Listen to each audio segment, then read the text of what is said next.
Venezuela doesn't get a ton of political coverage in the United States, but Venezuela is a country in intense turmoil right now. The sanctions that the U.S. put on Venezuela were put there in 2014 after 43 people got killed while participating in anti-government protests. Another 3 people got killed in anti-government protests just yesterday. There have been weeks and weeks and weeks of rioting and violent protests.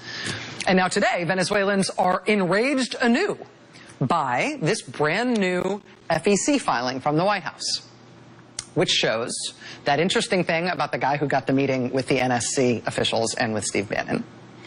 It also shows that while Venezuelans have been rioting in the streets, while there have been acute food shortages and medicine shortages in Venezuela, this is a country that should be a rich country, but people have literally been starving in Venezuela. Somehow in the midst of this incredible economic and political crisis in Venezuela, Venezuela's state-run oil company somewhere found $500,000 to donate to the very, very, very inexplicably overfunded Trump inauguration. Venezuela's state-run oil company gave him $500,000 too. So Venezuela's state-run oil company is dumping money into the Trump inauguration, $500,000.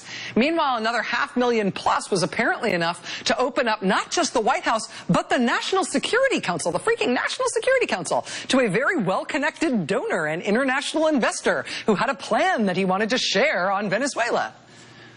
I mean, Venezuela is in dire straits. It does not have the money to spare, and yet they inexplicably dumped $500,000 on Trump.